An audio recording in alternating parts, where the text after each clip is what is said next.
ಸುಮಾರು ವರ್ಷಗಳಿಂದ ಗೋವುಗಳ ಸೇವೆ ಮಾಡುತ್ತಿರುವ, ಈಗಲೂ ಗೋವುಗಳ ನೋವನ್ನ ಕಡಿಮೆ ಮಾಡುತ್ತಿರುವ ನಮ್ಮೂರಿನ 75 ವರ್ಷದ ದೇವರಗದ್ದೆ ಮಂಜಪ್ಪಣ್ಣನನ್ನ ಮಾತನಾಡಿಸಲು ಹೋದೆ. ಬರೋಬ್ಬರಿ 500ಕ್ಕೂ ಹೆಚ್ಚು ಗೋವುಗಳ ಆರೈಕೆ ಮಾಡಿದ ಮಂಜಪ್ಪಣ್ಣನಿಗೆ ಗೋವುಗಳು ಕಾಯಿಲೆಗೆ ಬಿದ್ದರೆ ಔಷಧಿ ನೀಡುವ ಒಂದು ವರವಿತ್ತು. ಹಿಂದೆಲ್ಲ ಮಲೆನಾಡಿನ ಪ್ರತಿ ಮನೆಗಳಲ್ಲಿ 25ರಿಂದ 50 ಗೋವುಗಳು ಇರುತ್ತಿದ್ದವು. ಹಾಲು, ಕೊಟ್ಟಿಗೆಗೆ ಸಗಣಿ, ಗೊಬ್ಬರ, ಹೀಗೆ ಗೋವುಗಳು ದೈವ ಸ್ವರೂಪದಲ್ಲಿ ಪ್ರತಿ ಮನೆಗಳಲ್ಲಿ ಪೂಜೆಗೊಳ್ಳುತ್ತಿದ್ದಾವೆ. ಅನೇಕರಿಗೆ ಪರಿಚಯ ಇರುವ ಈ ಪುಣ್ಯಾತ್ಮ ವಯಸ್ಸಾದರೂ ಈಗಲೂ ಗೋಸೇವೆಯಲ್ಲಿ ನಿರಂತರವಾಗಿ ಭಾಗಿಯಾಗುತ್ತಿದ್ದಾರೆ. ಜಾನುವಾರುಗಳ ಮೂಳೆ ಜಾರಿದ್ದಕ್ಕೆ, ಕೆಲವೊಂದು ಕಾಯಿಲೆಗಳಾದರೆ, ಮೈಮೇಲೆ ಗುಳ್ಳೆಗಳಾದರೆ, ಚಪ್ಪೆ ರೋಗಕ್ಕೆ, ಮೂಗಿನ ಸಳ್ಳೆ ಕಟ್ಟಿಕೊಂಡರೆ, ಕಾಲು ದಪ್ಪವಾದರೆ, ಕೋಡು ಮುರಿದು ಹೋದರೆ, ನೋವಿನಿಂದ ಬಳಲುತ್ತಿದ್ದ ನೂರಾರು ಜಾನುವಾರುಗಳಿಗೆ ನಾಟಿ ಔಷಧಿಗಳನ್ನ, ಕಾಲು ಮುರಿದುಕೊಂಡರೆ ಕಾಲು ಕಟ್ಟು ಹಾಕುವುದನ್ನ, ಹೀಗೆ ಈ ಪುಣ್ಯದ ವಿದ್ಯೆ ಕಲಿತಿದ್ದ ಮಂಜಪ್ಪಣ್ಣ ತಾಲೂಕಿನ ಅನೇಕ ಗೋಶಾಲೆಗಳಲ್ಲಿ, ಅನೇಕ ದೂರದ ಮನೆಗಳಲ್ಲಿ ಗೋಸೇವೆಯನ್ನ ಮಾಡಿದ್ದಾರೆ, ಈಗಲೂ ಮಾಡುತ್ತಿದ್ದಾರೆ. ಹಿರಿಯರಿಂದ ಕಲಿತ ಈ ಔಷಧಿ ನೀಡುವ ವಿದ್ಯೆಯನ್ನ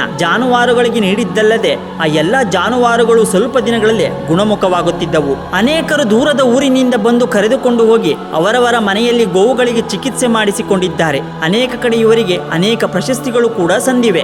ಜೊತೆಗೆ ಅನೇಕ ಕಾಯಿಲೆಗಳಿಗೆ ಮನೆಮದ್ದು ಔಷಧಿ ನೀಡುವ ಈ ಪುಣ್ಯಾತ್ಮನಿಗೆ ಗೋವುಗಳ ಆಶೀರ್ವಾದ, ರಕ್ಷಣೆ ಇರುವುದಂತೂ ಸತ್ಯ. ಮಾತನಾಡಿದ ಕ್ಷಣಕಾಲ ಖುಷಿಯಂತೂ ಸಿಕ್ಕಿತ್ತು. ಇದೊಂದು ಪುಣ್ಯದ ಗಳಿಗೆ ಎಂದು ಅನಿಸಿತ್ತು.